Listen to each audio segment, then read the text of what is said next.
Welcome back to the garden. We are going to go over hummingbird attractant flowers. Now, I have a few different varieties here that do attract hummingbirds, at least in my garden, and we're going to go over a few of them. The first one's going to be foxgloves. I do have them kind of in the background here, and we're going to come up close. Now, I know these look very rough and tired right now. They were green and lush over the winter and spring months, but now it's time for me to kind of cut them back. But previous to, they do produce these long tubular flowers that do attract hummingbirds. Now, fair warning, this plant is actually toxic. So it's not the greatest plant to have in your garden if you have animals or pets. I use the foxgloves to attract hummingbirds in late winter to early spring, sometimes even mid-spring. I wanted to see if I could find a different type of foxglove in my garden at the moment, but nothing's in flower as of right now when it comes to foxgloves, at least besides the Camelot Cream, which is the one that you've been seeing. But I do grow Dalmatian Peach as well as a pink variety. And I'll try and throw those on top of the screen to kind of give you an idea of what they would look like. One thing to note about foxgloves is that they are a biannual, so they will flower the following year, or you could pick up a variety that flowers the same year, which that's what I did.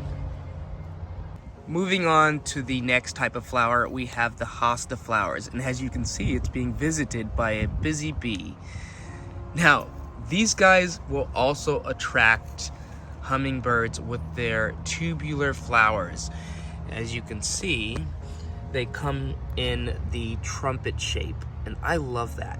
Now, I think hostas are an overlooked hummingbird attractant. They do attract hummingbirds to them throughout summertime. As you can see, these are flowering. Many people grow hostas for just the foliage, which I can understand because they are lovely. Look how big the leaves are. This is my hand compared to the leaf. And it's not just this type of hosta. They come in all sorts of shapes and sizes, as well as colors. So down here we have a curly fries. This one's getting a little bit fried and singed by the sun, but it's okay. They do well in partial shade to shady areas. And if you can give them water, they will do fantastic. But they can also handle dry shade. One of my favorite hostas just so happens to be the praying hands hostas, just because of how delicate and tiny and narrow growing they are. I just love it. And all hostas do produce the flowers. So if you can get your hands on a few hostas, I say do it, because they come in all sorts of designs or color patterns. This next flower, I have no clue how it made its way in my garden. It just appeared one year and has spread ever since then. And the flower is Crocosmia. I want to bring you into some that are blooming. Now, these guys, from what I've noticed, do come in oranges as well as reds. They have the tubular flower just as the others, and do get visited by hummingbirds, at least here in my garden. Right now, I think they're going to seed, and that's kind of how they spread around my garden without me realizing.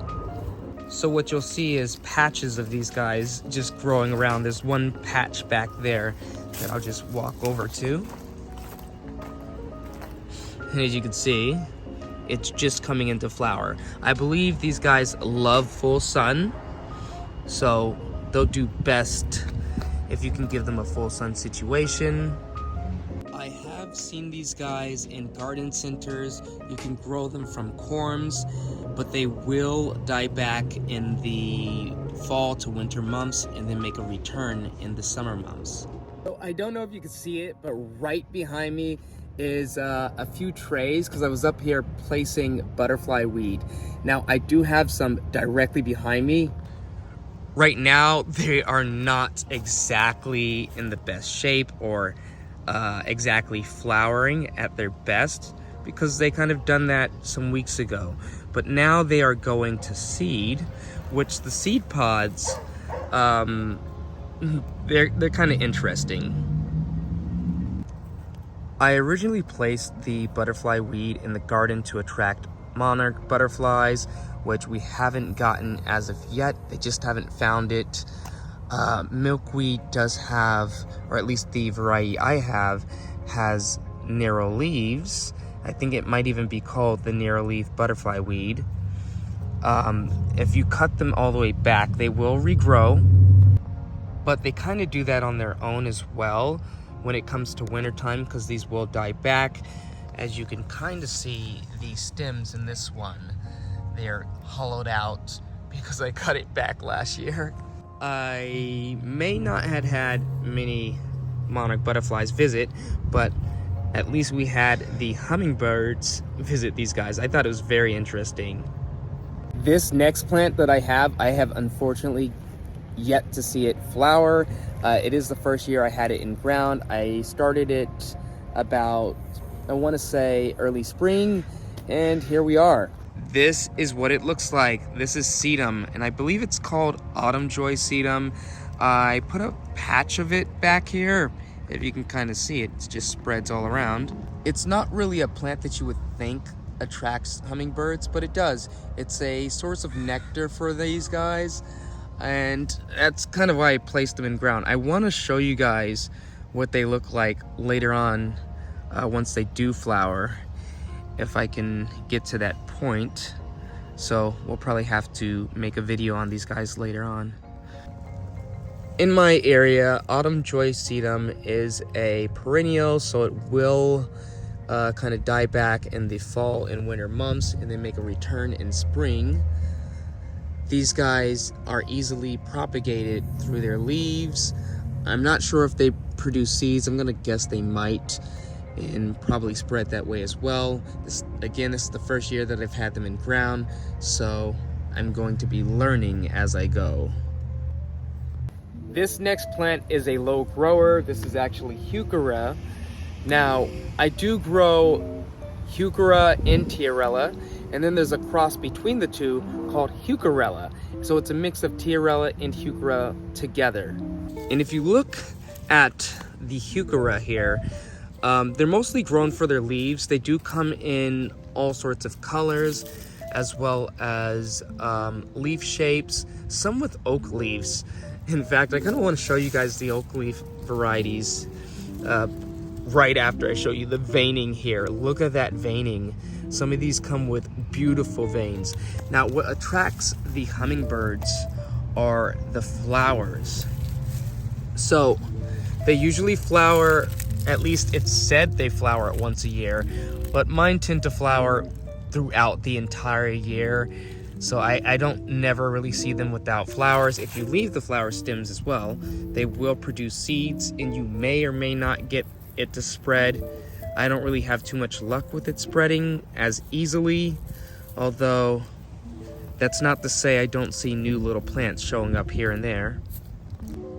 I'm so sad. I went to go check up on the oak leaf shaped ones. They're not doing the best right now. They are in dry shade. They tend to look like this during summertime, but springtime, they should reproduce a ton of new little baby shoots, and it should be flushed out all over again. But this also happens in fall. So as we get more rain, these guys will look a lot more beautiful. I don't really water this area as much. I have the drip irrigation system cut off here because I was doing some work, and some of the plants did suffer for it. But while we're back here, I might as well show you some of the different varieties of heuchera, tiarella, and I think I got them all. Heuchera, tiarella, and heuchera. There we go. So down here, I believe this is a tiarella. It's got a bit of more of a sharp relief, and prefers to be put in a little bit more shade than heuchera does. But the interesting thing about like all the varieties is that they come in so many different colors. You know, it's amazing. Like I have this one called Eclipse, and look, it does get more yellow if it's in a little bit more sun. Right now mine's in a bit more shade, but it's so interesting. I love it. Like as we get to the colder months, these guys will flush out a bit more and look more as if they are a mound. But until we reach that point, some will just look a bit sparse. I have 2 more plants that I would love to show you guys. One being snapdragons, that's what we're gonna head over to next, and the other being echinacea. So I just posted a video where I collected some flowers, and one of those flowers that I collected just so happened to be snapdragons. Now, snapdragons are one of the first flowers that hummingbirds will kind of visit over others. And if I bring you guys in really closely, you can see just how beautiful that looks. Like, oh my goodness, like I love it in the garden. It makes a wonderful cut flower. It attracts hummingbirds and all sorts of beneficial insects. It's just an all-around amazing plant. Snapdragons do come in all different types of colors. As you can see, I have some peachy colors. We've got a bit of pink here, dashes of red. I think that one may count as a purple red.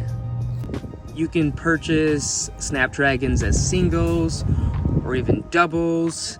That's not a double, but this is a double. And you have your singles. And when I say singles, I just mean they're not like doubled up flowers like how you see with the one here, which is super cool. So we're headed over to the last and final flower, which just so happens to be echinacea. It is a full sun loving plant. Echinacea, or otherwise known as coneflower, attracts so many beneficials as well as hummingbirds. I myself grow 2 different varieties here in the garden. They are very similar to each other, one being the green twister and the other being the purple coneflower. These flowers just so happen to be a perennial, so they will make a return year after year. Or if you let them go to seed, they'll definitely keep returning. But I hope you guys enjoyed this list of hummingbird attracting plants. I know it was very small, but it was just a few of my favorite hummingbird attracting plants in my garden. So I will see you guys next time, and let me know down in the comments what you would like to see. It might just be the next video. Peace.